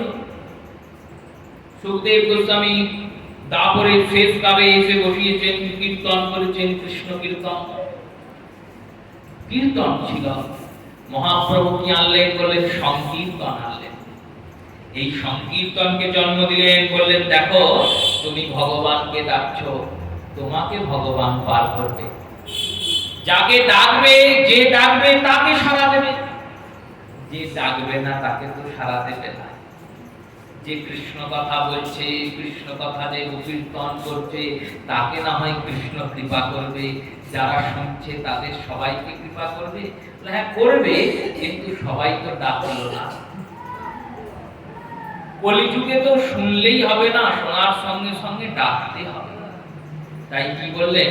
বললেন দেখো অনেক দূরে যদি কেউ থাকে, তাকে যদি তুমি ডাকো, তোমার যদি গলায় জোর না থাকে, তোমার ডাক কিছু শুনতে পাবে। আমার মতো গলা হলে তো এক ক্রোশ দূর থেকে শুনতে পাবে, কিন্তু যদি কারো গলা আসতে হয়, তার ডাককে শুনতে পাবে না। তাহলে উপায় কি? উপায় সবাই মিলে যদি ডাকো, সবাই মিলে যদি ডাকো তখন শুনতে পাবে। তাই সমবেত কীর্তনম অতঃ সংকীর্তন। সংকীর্তন মানে কি? সংকীর্তন মানে হলো সমবেত কীর্তন, সবাই একসঙ্গে কীর্তন করে। শ্রী হরিবাসরে হরি কীর্তন বিধান, এই বিধান যে মহাপ্রভু দিলেন, এই বিধানটি কেমন দিলেন? বলুন সবাই যেন করে, একা করলে হবে না, সবাই মিলে করবে। এই সংকীর্তনকে দিয়ে গেলেন জগতে। দিয়ে গেলেন কেন? বললেন এই সংকীর্তনকে আশ্রয় করে তোমরা আমাকে পাবে। পুত্রকে যদি যত্ন করা হয়, পিতার আনন্দ হয় না? পুত্রকে ভালোবাসলে, স্নেহ করলে, যত্ন করলে, আদর করলে, সম্মান করলে পিতার আনন্দ হয়। যদি পিতা তোমার শত্রু হয়, তবুও পুত্রকে আদর করেছে বলে শত্রুতাটাও পিতা ভুলে যায়। সেই রূপে সংকীর্তনকে যদি আমরা যত্ন করতে পারি, সংকীর্তনকে যদি আদর করতে পারি, সংকীর্তনকে যদি অনুগ্রহ পূর্বক, সম্মান পূর্বক গ্রহণ করতে পারি, তাহলে জগৎ পিতা গৌর সুন্দর আমাদের গ্রহণ করবে। আজানুলম্বিত ভুজ কনকাবদাত সংকীর্তনায় পিতরৌ কমলায় তৎসৌ। বললেন এনার চোখগুলো কেমন জানো? হলো কেমন না পদ্মের মতো চোখ। সে তো গোবিন্দের চোখ পদ্মের মতোই। পদ্মের মতো চোখ তো ভগবানের। নম নলিন নেত্রায় বেণুবাদ্য বিনোদিনে, এখানেও নলিন শব্দের অর্থ পদ্ম। নম পঙ্কজ নেত্রায় নম পঙ্কজ মালিনে, এখানে পঙ্কজ। পদ্মের মতো চোখ তো গোবিন্দের আজকের নয়, এ তো সবসময়। সেই গোবিন্দই তো গৌর হয়েছেন। গৌরের চোখ তো পদ্মের মতোই। বললেন হ্যাঁ পদ্মের মতোই, কিন্তু এখানে শ্রী বৃন্দাবন দাস ঠাকুর তিনি আলাদা দৃষ্টি দর্শন করাচ্ছেন জগৎকে। বললেন এনার চোখ পদ্মের মতো। পদ্ম কেন? পদ্মের সঙ্গে তুলনা দিলেন কেন? বললো দুটি কারণে দিলেন। প্রথম কারণ কি জানো? কি কারণ? পদ্ম এমন একটা ফুল, যে ফুল সবার চরণে দেওয়া যায়। জগতে এই ফুল ব্যতীত অন্য কোনো ফুলের এই গুণ নাই।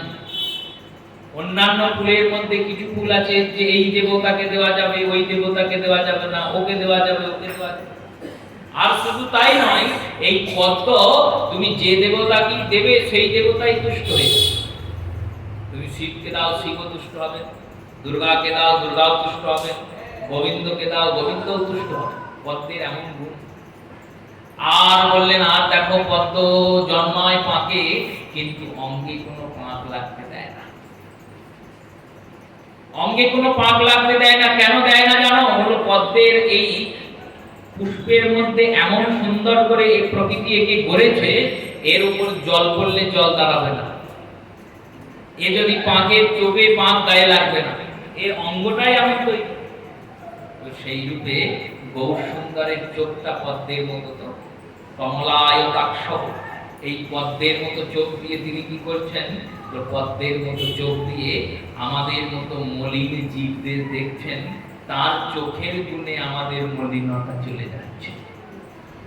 তিনি যখন কৃপাপূর্বক দৃষ্টি বর্ষণ করছেন, ওই কৃপা দৃষ্টি আমাদের উপর দিচ্ছেন, তার কৃপা দৃষ্টিতে আমাদের চিত্তের আদি ব্যাধি মলিনতা যেগুলি আছে সেই সব মলিনতা নাশ হচ্ছে।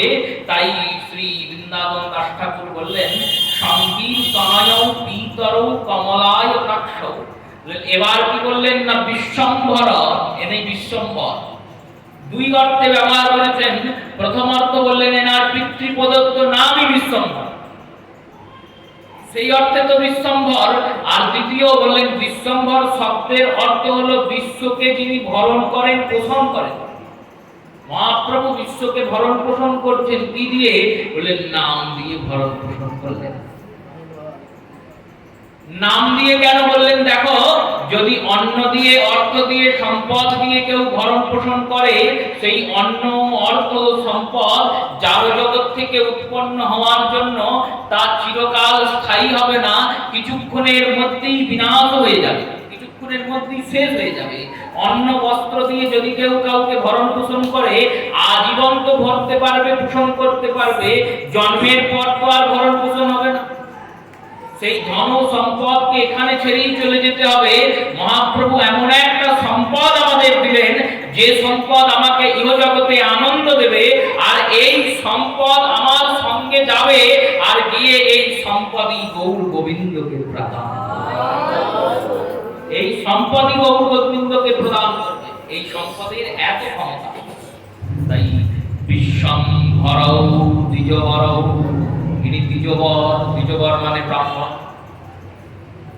শুধু ব্রাহ্মণ নয়, দ্বিজবর, দ্বিজ শব্দের প্রয়োগ করেছেন। বললেন ইনি দুই রূপে জন্মিয়েছেন। এক তো শচীগর্ভ সিন্ধুতে জন্মালেন, নবদ্বীপ চন্দ্র হয়ে নবদ্বীপে জন্মালেন। আর এক বললেন দ্বিতীয়বার এই কাটোয়াতে জন্মালেন। নবদ্বীপে যিনি জন্মিয়েছেন তিনি শচীসূত, শচীনন্দন, জগন্নাথ মিশ্রের পুত্র শ্রীমন মহাপ্রভু গৌর সুন্দর, গৌরাঙ্গ, বিশ্বম্ভর মিশ্র। আর তিনি যখন কাটোয়ায় এলেন, তখন এখানে গুরুদেব তাকে জন্ম দিলেন। গুরুদেব হলেন শ্রীপাদ কেশব ভারতী। তিনি এই গৌর সুন্দরকে নতুন জন্ম দিলেন শ্রীকৃষ্ণ চৈতন্য। তাই দ্বিজবর বললেন, দ্বিজবর দুই রূপী, দুই জন্মে তিনি কিন্তু জীব কল্যাণ করছেন। দুই জন্মে কি করে? বললেন এক জন্মে যখন প্রথমে জন্মিয়েছেন, তখন শচীসূত হয়ে, নিমাই হয়ে সংকীর্তন রঙ্গ নবদ্বীপে বিস্তার করেছেন। আর যখন শ্রীকৃষ্ণ চৈতন্য হয়ে জন্মিয়েছেন, তখন গম্ভীরাতে গিয়ে প্রভু জগৎকে রাধার রসের আনন্দের শিক্ষা দিয়েছেন। বিশ্বম্ভর দ্বিজবরৌ যুগ ধর্ম পালৌ। ইনি কেন এলেন? বললেন যুগ ধর্মকে পালন করার জন্য এলেন। যুগ ধর্ম পালৌ বন্দে জগৎ প্রিয় করৌ করুণাবতারৌ। আর সেই জগতের প্রিয়কে, সেই জগতের গুরুকে, সেই জগতের প্রিয়কারীকে আমরা বন্দনা করি, যিনি করুণার অবতার। দেখুন, এই চৈতন্য ভাগবতের প্রথম খণ্ডের,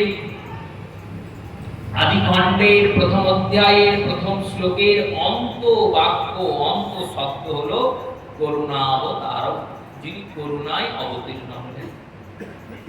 আর এই করুণাবতার শব্দকে কেন্দ্র করে শ্রীকৃষ্ণদাস কবিরাজ গোস্বামীপাদ চৈতন্য চরিতামৃতের প্রথম শ্লোক লিখলেন, অনর্পিত চরিঞ্চিরাজ করুণাবতীর্ণ কর।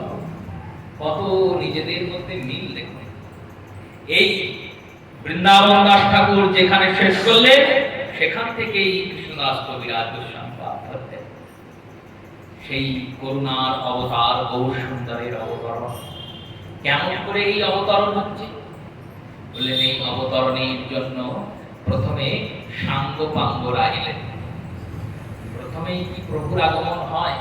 প্রথমে প্রভুর আগে প্রভু আসার পরিবেশ নির্মাণ হয়। যেমন তারপরে প্রথমে নন্দ যশোদা এসেছেন, বসুদেব দেবকী জন্মিয়েছেন, তারা পূর্ণ যুবক যুবতী হয়েছেন, বিবাহ হয়েছে, তবে তো কৃষ্ণ আগমন হয়েছে। হলো সেই রূপে এই কলিযুগে গৌর আগমনের জন্য সর্বপ্রথম ধাম নিরূপণ হলো। কোন ধামে প্রভুর আগমন হচ্ছে? বলল নবদ্বীপ ধামে।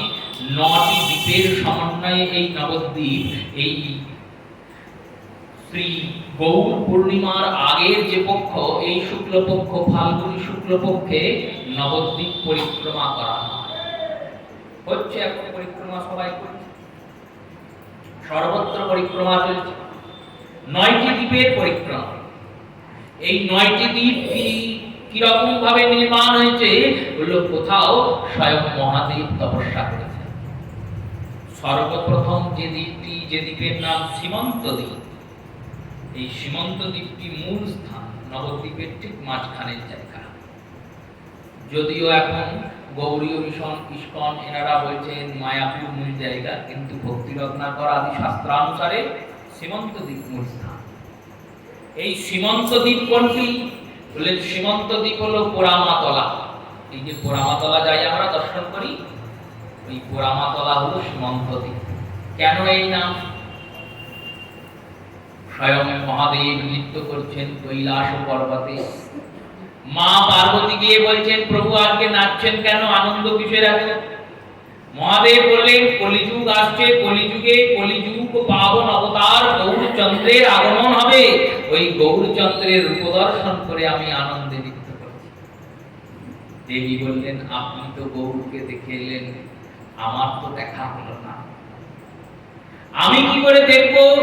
কোথায় জন্মাবেন, কোথায় অবতীর্ণ হবেন? বললেন নবদ্বীপে অবতীর্ণ হবেন। নবদ্বীপে এলেন দেবী, এসে তপস্যা করতে বসলেন বটবৃক্ষ তলে। একদিন এক রাত্রি তপস্যা করলেন, আর এই একদিন এক রাত্রি তপস্যার পর স্বয়ং মহাপ্রভু দর্শন দিলেন দেবীকে। দেবীকে দর্শন দেওয়ার পর যখন প্রভু দর্শন দিলেন, দেবী বললেন প্রভু আমি তোমার লীলাতে কি করে সম্মিলিত হব? দেখো তুমি যখন রাম রূপে এসেছিলে, তখন আমার প্রতি হনুমান রূপে তোমার লীলাতে সম্মিলিত হয়েছে। তো হনুমান রূপে তিনি এসেছিলেন, কিন্তু হনুমান তো ব্রহ্মচারী। এবার হনুমান রূপে তিনি এসেছেন, আমি তো আসি নাই, আমার রামলীলাতে অংশগ্রহণ করা হয় নাই। যখন তুমি কৃষ্ণ রূপে এলে, তখন আমি বরাইগুড়ি রূপে অবতীর্ণ হয়েছিলাম বৃন্দাবনে পৌর্ণমাসী। কিন্তু এই পৌর্ণমাসী রূপে আবার মহাদেব আসেন নাই, কারণ বরাইগুড়ি বিধবা, বুড়ি তো বিধবা বুড়ি। এবার সেই বরাইগুড়ি রূপে জন্মিয়েছেন, সেখানে মহাদেবের অংশগ্রহণ হয়। তুমি এমন একটা কিছু করো, দেখো রাম অবতারে, কৃষ্ণ অবতারে তুমি যেমন প্রেম বিতরণ করেছো, তেমন অস্ত্র শস্ত্র ধরে খুব তারে যুদ্ধ বিগ্রহ করেছো। এই গৌর অবতারে তো আর যুদ্ধ বিগ্রহ হবে না। রাম আদি অবতারে ক্রোধে নানায় অস্ত্র ধরে করিতে অসুর সংহার। এবে অস্ত্র না ধরিল, প্রাণে কাউকে না মারিল, গৌর হরিনাম করিল প্রচার। মহাপ্রভু তো হরিনাম প্রচারের জন্য আসবেন, প্রেম প্রচারের জন্য। এই প্রেম প্রচারের জন্য তুমি আসবে প্রভু। এই প্রেমময় অবতারে তুমি এমন একটা ব্যবস্থা করো, যেন আমিও এই অবতারের লীলাতে সম্মিলিত হতে পারি, আর আমার প্রতি শ্রী আশুতোষ পরম বৈষ্ণব ভোলানাথ মহাদেব তিনিও এই লীলায় অংশগ্রহণ করতে পারেন। মহাপ্রভু বললেন তথাস্তু, তাই হবে। শোনো, এই বটবৃক্ষের তলায় তুমি যোগেশ্বরী রূপে অবস্থান করবে, আর আমি যখন বিদ্যালয়ে পড়তে যাব গঙ্গাদাস পণ্ডিতের টোলে, তখন ওই বিদ্যানগর যাওয়ার সময় তোমায় প্রতিদিন প্রণাম করে যাব, তোমায় দর্শন করে যাব। আর সাক্ষাৎ সীতা ঠাকুরানী রূপে তুমি অদ্বৈতের ঘরণী হয়ে আসবে, আর স্বয়ং আশুতোষ ভোলানাথ তিনি অদ্বৈত রূপে অবতীর্ণ। এই বলে ভগবান বহু সুন্দর তিনি অপ্রকট হলেন। কলিযুগের আগমনের এগুলি প্রথম অধ্যায়, এগুলি মহাপ্রভু আসার অনেক আগে। আর যে স্থানে প্রভু দাঁড়িয়েছিলেন, সেই স্থানের ধুলাটি নিয়ে শ্রী যোগমায়া যোগেশ্বরী মা পার্বতী মাথায় দিলেন, সিটিতে দিলেন। সিটিকে সীমন্ত বলে সংস্কৃতি। এই সীমন্তের উপর একটি ব্রত হয়, সীমন্ত পঞ্চক ব্রত। এই সীমন্ত পঞ্চক ব্রত মায়েদের গর্ভাবস্থাকালে বৈদিক পরম্পরাগতভাবে দশ সংস্কারের মধ্যে তৃতীয় সংস্কার। যখন গর্ভ 4 মাসের হয় তখন ওই মায়েদের বেনিকে মধ্যস্থানে স্থাপন করে বেঁধে দেওয়া হতো। এই পরম্পরাকে সীমন্ত পঞ্চক বলে। এখনো ওই পঞ্জিকাতে দেখবেন সীমন্ত পঞ্চকের দিন থাকে। সেই সীমন্ত শব্দের অর্থ সিঁথি, বলেন এই সিঁথিতে ধারণ করলেন বলে ওই স্থানের নাম হলো সীমন্ত দ্বীপ। মহাদেব ভগবানের তপস্যা করলেন যে স্থানে, সেই স্থানের নাম রুদ্রদ্বীপ। বরাহদেব ভগবানের যে স্থানে তপস্যা করে ভগবান গৌর সুন্দরকে দর্শন পেলেন, সেই স্থানের নাম কোলদ্বীপ। এই রূপে বদ্রুম দ্বীপ, মধ্যদ্বীপ, আদিদ্বীপ, এই রূপে 9টি দ্বীপের নির্মাণ। আর 9টি দ্বীপের সমন্বিত ভূখণ্ডকেই নবদ্বীপ বলা হয়। এই নবদ্বীপ ধামে শ্রী অদ্বৈত আচার্য প্রথম চতুষ্পাঠী খুললেন। তার ছাত্র বাসুদেব ভট্টাচার্যকে প্রেরণ করলেন কাশীতে। কাশীতে বাসুদেব ভট্টাচার্য সেখানে সমস্ত শাস্ত্র অধ্যয়ন অনুশীলন করে ফিরলেন নবদ্বীপে। আর নবদ্বীপে সেই চতুষ্পাঠী খুললেন, তার নাম হলো সার্বভৌম ভট্টাচার্য। এনার সহপাঠী জগন্নাথ মিশ্র। জগন্নাথ মিশ্র এমন একজন পণ্ডিত যার নাম পুরন্দর রাখা হলো। পুরন্দর শব্দের অর্থ ইন্দ্র। ইন্দ্র যেমন দেবতাদের রাজা, সেই রকম ইনি পণ্ডিতদের রাজা, তাই এনার নাম পুরন্দর। জগন্নাথ আর পুরন্দর একই জনের নাম, জগন্নাথ মিশ্র বা পুরন্দর মিশ্র। এই নবদ্বীপে দেবানন্দ নামক এক পণ্ডিত এলেন। ঘরে ঘরে পণ্ডিতরা বাস করেন, গোটা শহরটাই পণ্ডিতদের শহর। আমাদের এই কাটোয়া নামের এই গৌরাঙ্গ পাড়া যেমন গোটা পাড়াটাই ঠাকুরদের পাড়া। এ বাড়িতে যাবেন ঠাকুর সেবা, ও বাড়িতে যাবেন ঠাকুর সেবা। প্রত্যেকের ঘরে ঘরে তাই গৌর, প্রত্যেকের ঘরে ঘরে রাধা কৃষ্ণ। সেই রকমই নবদ্বীপের প্রত্যেকের ঘরে ঘরে পণ্ডিত। প্রত্যেকে চতুষ্পাঠী তুলে বসেছেন। দেশ বিদেশ থেকে ছাত্র ছাত্রীরা আসেন। আর ছাত্র ছাত্রীরা এসে তাদেরকে পড়ানো হয়, তাদেরকে শিক্ষাদান করা হয়। এই চলছে। অদ্বৈত আচার্য দেখছেন, পদকর্তা বলছেন, নাস্তিকতায় অবধর্ম জুড়িল সংসার, কৃষ্ণ পূজা কৃষ্ণ ভক্তি দেখি নাহি আর। দেখিয়ায় আচার্য প্রভু বিষাদিত হইলা, কেমনে তরিবে জীব ভাবিতে লাগিলা। দেখছেন কেউ ভগবানের পূজা করে না, ভক্তি করে না। কাউকে যদি বলা হয় হরি নাম করো, তোমার বাড়িতে সন্ধ্যাবেলায় একটু নাম করব, তারা বললেন আমার বাড়িতে কি কেউ মরেছে নাকি নাম করবে? নাম তো মরার পর হয়, ওই নাম করলে বাড়িতে লোকে মরে যাবে। কাউকে যদি বলা হয় ভাগবত শোনানো হবে, বললো মৃত্যুর পর তো ভাগবত, কেউ তো মরেনি, তাহলে ভাগবত কেন?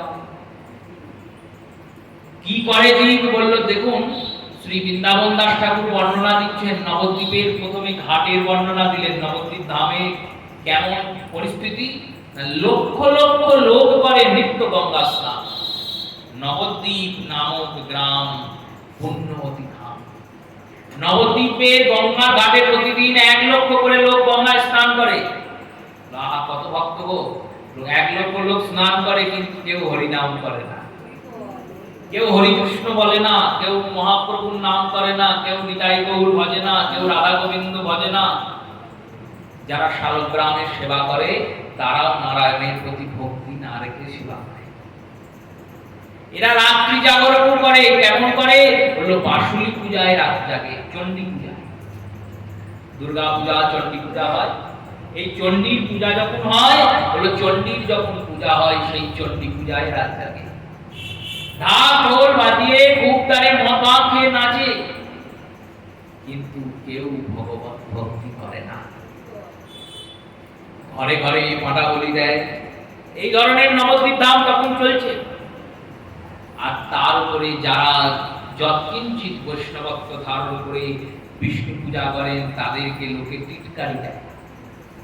তার কি ব্রাহ্মণরা বলে আমরা কি ধর্মশাস্ত্র কিছুই জানি না, তোমরা যে এইসব করছো।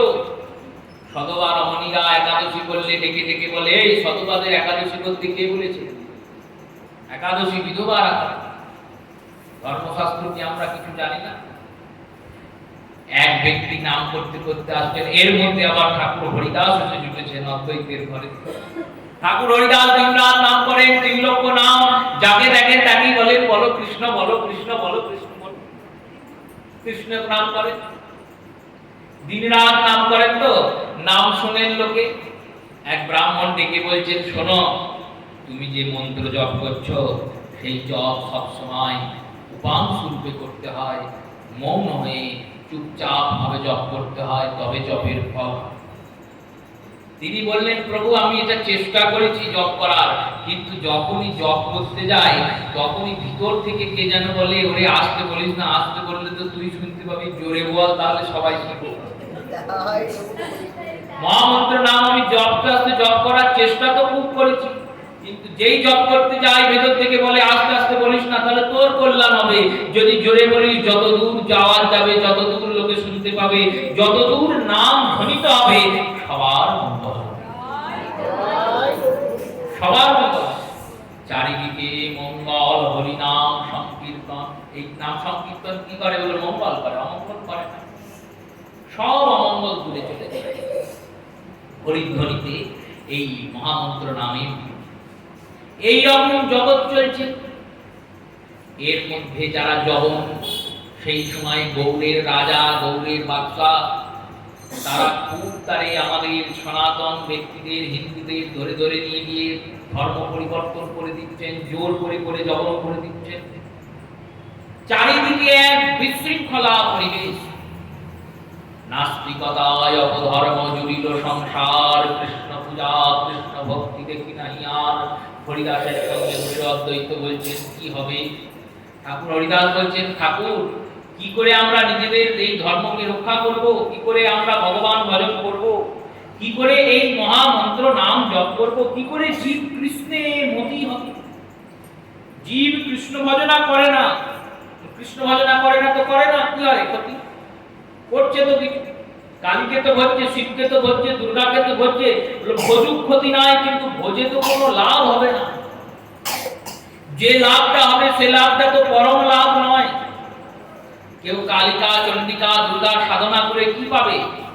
শেষ তারা দুর্গা লোকে, কালী লোকে, শিবলোকে যাবে। সেখানে গিয়ে দেখবে মহাদেব ভগবানের নাম করছে, পঞ্চমুখী রাম নাম গান পুরাণে। তখন ভাববে আমি এখানে এসে কি করলাম? আমি যদি গোবিন্দ বলতাম তাহলে একবারে সরাসরি গোবিন্দের কাছে যেতাম। আমার এতদিনের সাধনা কি হলো? সেই কৃষ্ণ ভজনা না করলে মানুষ মানুষ হতে পারে না। মনুষ্যকে মনুষ্য হতে গেলে কৃষ্ণ ভজনা করতে হবে। ভদ্রকালী, দুর্গা, চণ্ডিকা, এনাদের প্রত্যেক মন্ত্রে বারংবার এনাদের নারায়ণী বলে সম্বোধন করা হয়। যারা তার তর্ক কুতর্কে স্থাপনা করবে তারা বলবে নারায়ণী শক্তি সম্পন্না, তাই নারায়ণী। খুব ভালো কথা। তাহলে লক্ষ্মীকে রুদ্রাণী বলা হয় না কেন? যদি ইনি নারায়ণী ওইভাবে হন তাহলে লক্ষ্মী রুদ্রাণী হন না কেন? সরস্বতী তিনি রুদ্রাণী হন না কেন? হবে না। নারায়ণী কেন? দেখো ইনি নারায়ণ ভক্তকারিণী, ইনি বৈষ্ণবী। বৈষ্ণবী মানে বললেন যেমন আমরা গোবিন্দের ভজনা করছি, তেমন মা দুর্গা, মা কালিকা, মা চণ্ডিকা ইনিও গোবিন্দেরই ভজনা করছেন, ইনিও ভগবানের। সেটা আমরা বুঝতে পারি না, অবদ্ধ আমরা বুঝতে চাই না। নাস্তিকতা অপধর্ম জুড়িল সংসার, কৃষ্ণ পূজা কৃষ্ণ ভক্তি দেখি নাহি আর। কৃষ্ণ পূজা কেউ করে না, কৃষ্ণ ভক্তি কেউ করে না। দেখিয়া আচার্য প্রভু বিষাদিত হইলা। দেখে শ্রী আচার্য প্রভুর দুঃখ হইল। ভাবলেন কি করে জীবদের উদ্ধার হবে, কেমনে করিবে জীব ভাবিতে লাগিলা। হরিদাসকে বললেন, শোনো হরিদাস, এদের উদ্ধার করতে গেলে স্বয়ং ভগবানকে আসতে হবে। ভগবান আসবেন কেন? বললো ডাকতে হবে। ডাকতে লাগলেন শ্রী অদ্বৈত আচার্য। কি করে ডাকছেন? বললো প্রতিদিন বিষ্ণু শালগ্রামে তুলসী দল নিবেদন করছেন, আর নিবেদন করে নয়নের জলে তুলসীকে ভিজিয়ে সহস্র তুলসী দল ভগবান শ্রীহরির মস্তকে স্থাপনা করছেন, নিবেদন করছেন, আর বলছেন হে গৌর সুন্দর, হে গোবিন্দ, হে মদন গোপাল, হে প্রভু দয়াময়, তুমি কৃপা করো, দয়া করো, এই জীবেদের মলিন দশা দেখে তুমি কৃপা করে আগমন করো। বারবার বারবার ডাকছেন। ডাক শুনতে শুনতে একদিন ভগবান মদন মোহন রূপে অদ্বৈতকে দর্শন দিলেন, আর দর্শন দিয়ে বললেন শোনো অদ্বৈত, তোমার চিন্তা নাই, তোমার আগমনে, তোমার ডাকে আমার গোলকের সিংহাসন নড়ে গেছে, তাই তোমাকে আমি নড়া বলে সম্বোধন করব। যে তোমাকে এই নামে ডাকবে জানবে সেই আগে। তাই মহাপ্রভু অদ্বৈতকে নড়া গোসাই বলতেন ও নড়া গোসাই কেন? বললো ওর ডাকে আমি নড়ে গিয়েছি। এমন ডাক দেখেছে পৃথিবী থেকে, এমন আকুলতা হয়ে, এমন আকুল হয়ে, এমন আকুলি বিকুলি করে ডেকেছে আমাকে না, আমি আর গোলকে থাকতে পারিনি, ওই গোলক ছেড়ে এখানে চলে এসেছি। নেত্র বুঝি তুলসী দল দিলেন বিষ্ণু পদে, জিতিলু বলে আচার্য আহ্লাদে। জয় করেছি, হরিদাসকে বলছেন আর চিন্তা নাই হরিদাস, আর কোনো ভাবনা নাই। কেন নাই? বললো স্বয়ং গৌর সুন্দর আসছেন, স্বয়ং ভগবান আসছেন, মদন গোপাল বলেছেন আসবেন। এই আগমনের অপেক্ষায় অদ্বৈত আর হরিদাস বসে থাকলেন। আমরাও আজকে এই আগমনের অপেক্ষায় বসে থাকি। আগামী দিন 5টাটা অনেক বিকাল হয়ে যাচ্ছে, তো 5:30টায় হলে সবার সুবিধাও হয়, সন্ধ্যা জ্বালার সুবিধা। আগামীকাল থেকে 5:30টায় কথা শুরু হবে, প্রত্যেকে কৃপা করে আসবেন। আজকে অনেক অসুবিধার মধ্যেও হরিকথা পরিবেশন হয়েছে, তারের থেকে শুরু করে অনেক দুর্যোগ ছিল। দুর্যোগ প্রভু যেমন কাটিয়ে দিচ্ছেন, সেইভাবেই আমাদের করুণাবান গৌর সুন্দর আমাদের গৌর চরণে যাতে রতি হয়, গৌর চরণে মতি হয়, সর্বশেষ ওই গৌর চরণে গতি হয়। এই অভিলাষ গৌর চরণে নিবেদন পূর্বক আজকের মতো কথা ও সরলাম। শ্রী গুরু প্রেমানন্দে সীতানাথ নিকায় গৌর হরি বল। জয় জয় রাধে কৃষ্ণ গোবিন্দ।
ওই গৌরী ফুল জানি